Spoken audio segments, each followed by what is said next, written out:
So yesterday, Sir Jim Ratcliffe held a big meeting with the staff of Manchester United at Old Trafford.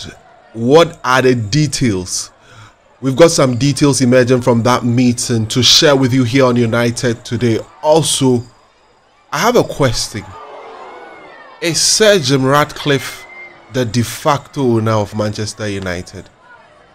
I will explain why I asked this question right after this break here on United Today. Please stick and stay with us. Remember to hit the subscribe button and hit the notification bell if this is your first time watching, and if you've been watching and you've not subscribed, please do us this favor: pause the video and hit the subscribe button and hit the notification bell. Please leave a comment, a like, and also share this beautiful video with your friends. We'll be right back after this here on United Today.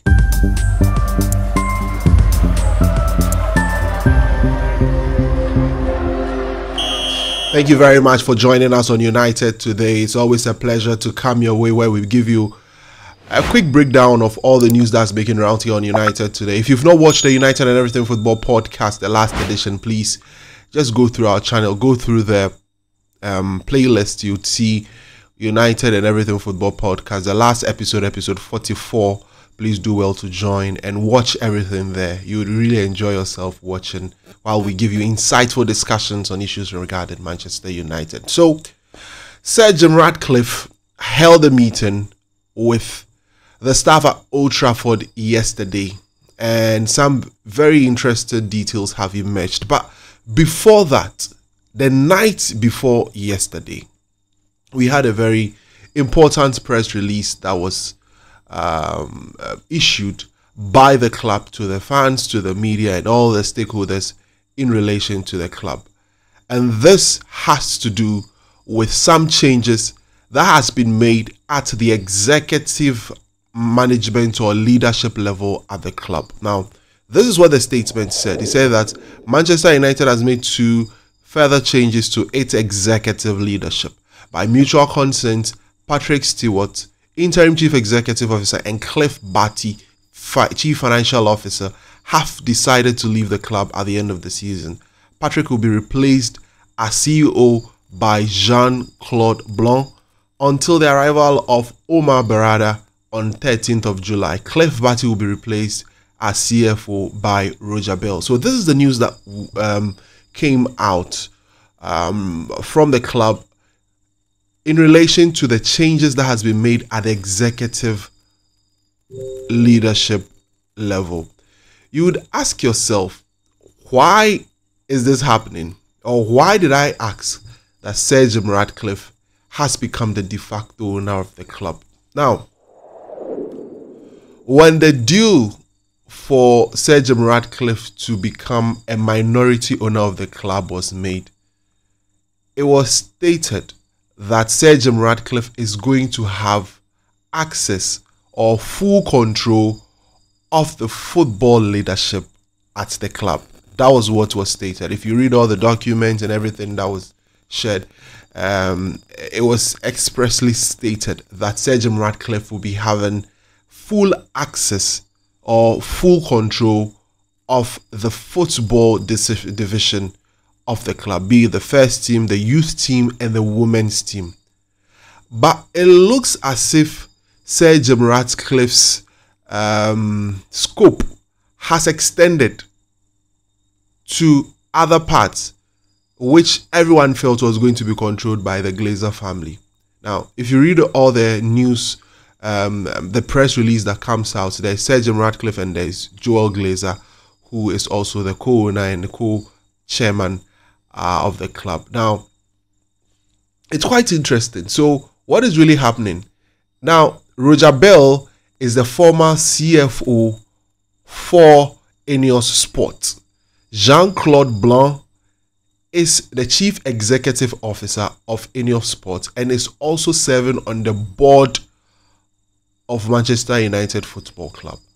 So, the question we ask ourselves is Sir Jim Ratcliffe the de facto owner, or are we moving to the point where a lot of people have been speculating that ultimately Sir Jim Ratcliffe will become the owner or majority owner of the club? As things stands, he is the sole majority owner. Please take note of this. Sole majority owner.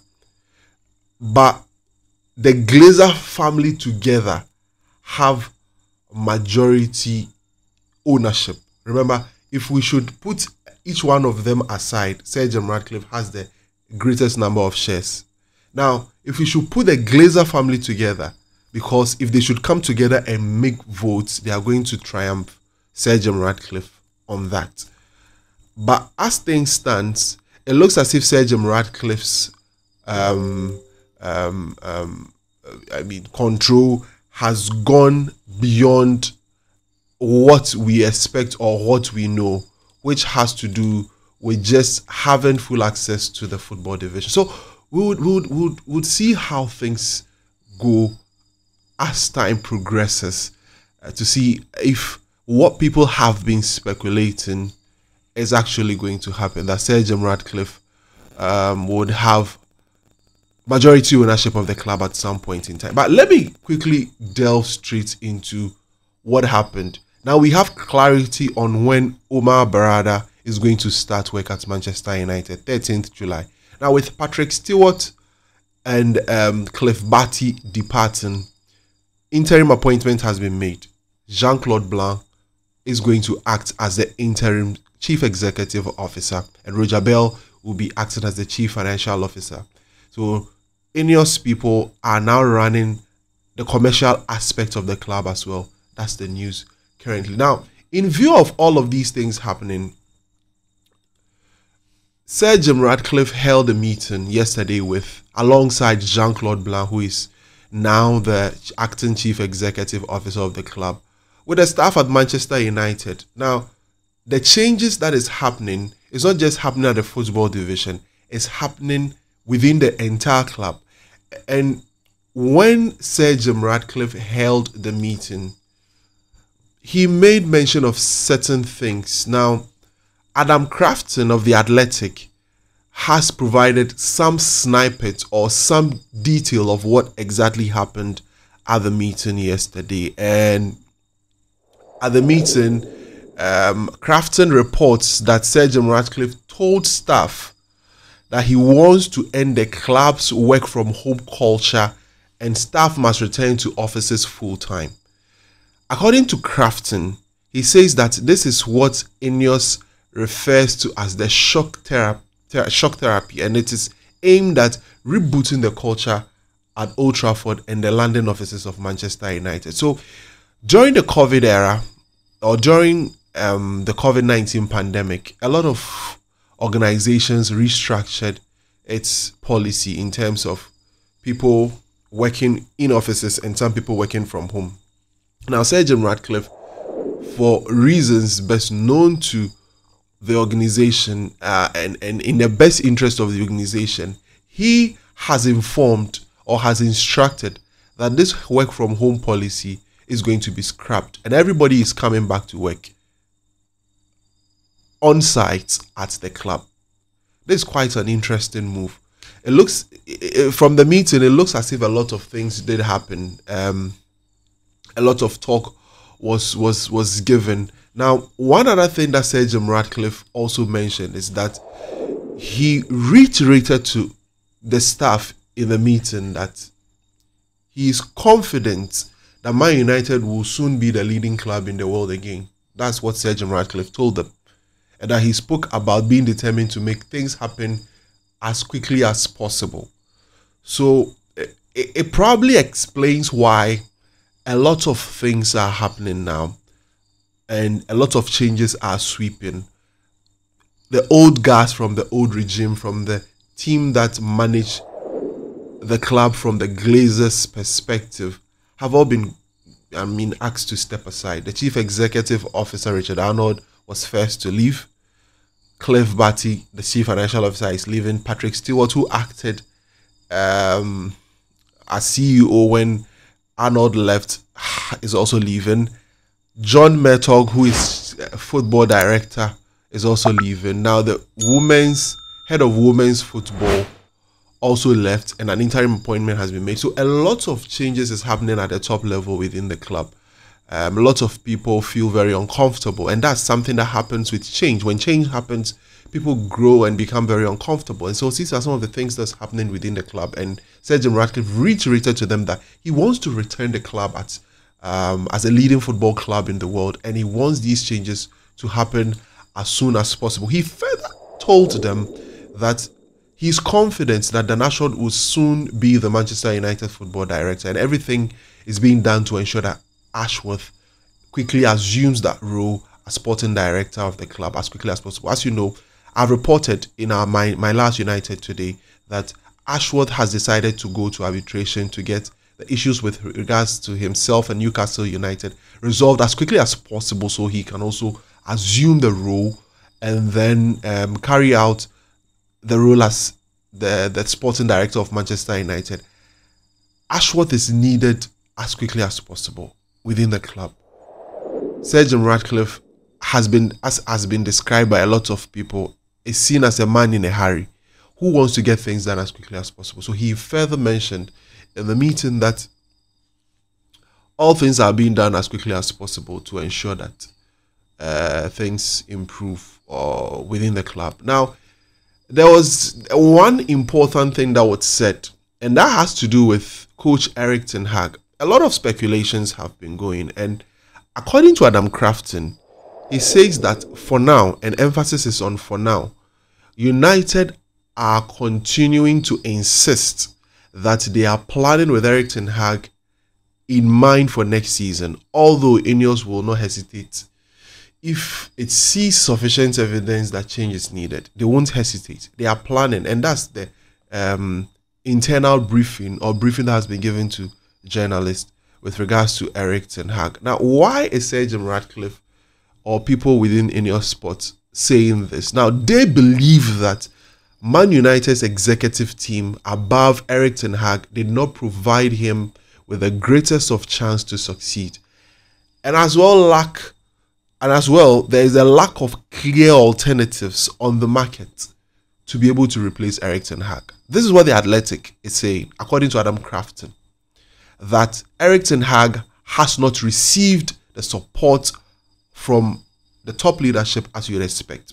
If you've listened to me, if you've listened to the podcast, and you've listened to a lot of things that we've been reporting here, Sir Jim Ratcliffe's emphasis has been that the environment within the club over the last 11 years or the last 12 years post Sir Alex Ferguson hasn't been great, and as a result has made a lot of great coaches look average or performed less in the role as coaches for Manchester United. That is why his emphasis has been on shaping things at the top rather than looking at the coach. Although the coach factors, the environment within which the coach works also matters, according to Sir Jim Ratcliffe. So as a result of that, changes have been made. And probably, Erik ten Hag, I'm saying probably, Erik ten Hag may be given the opportunity to work under a new structure, given the necessary support that he needs to see if he can turn things around. And it looks as if Ineos's plan is to reboot or restructure things rather than Erik continuing what he was doing. So it is very likely that the transition football Erik talked about that was given by the club to play is likely to change, because Sir Jim Ratcliffe further stated in the interviews that he's granted in the past that the style of play will be developed between the chief executive officer and the sporting director and the people within the recruitment team on the style of play to be settled on. So it looks like, yes, changes will be happening, but as it stands now, Ineos is planning with Erik ten Hag for next season. It won't go away. This is not like a clear statement that has come out. This is what the report that Adam Crafton of The Athletic is saying. So we'll see how things go with regards to that. So that's just some highlights of some of the discussions. There were quite a number of things, but we can't bring you here. But these are the major highlights of things that was discussed in the meeting between Ineos, Sir Jim Ratcliffe, and the staff at Old Trafford. A lot of people felt very uncomfortable from the report that was given, and other people feel very optimistic about where the direction that Ineos wants to take Man United. I'm going to end with this one. Alvaro Fernandez, who is the left back of the club, who was sent on loan to Benfica, with the option of Benfica triggering a full purchase of the player is leading to something very positive. So as it stands now, Benfica are expected to trigger their 55.1 million pound option for Alvaro Fernandez. They want to keep the player. They want to let the player stay, and that's according to a lot of reports that's coming from the Athletic, Fabrizio Romano. All of these people reporting that Benfica wants to trigger the option to buy Alvaro Fernandez from Manchester United. So that's how I end today's edition of United Today. Thanks for watching. It's always a pleasure to come your way. Remember to hit the subscribe button, hit the notification bell. We are so grateful for your time with us here and watching and staying with us. We really appreciate it. Thanks for subscribing, and if you've not subscribed, please do. Let us help grow this community together. Thank you very much. Bye bye, and see you on the next one.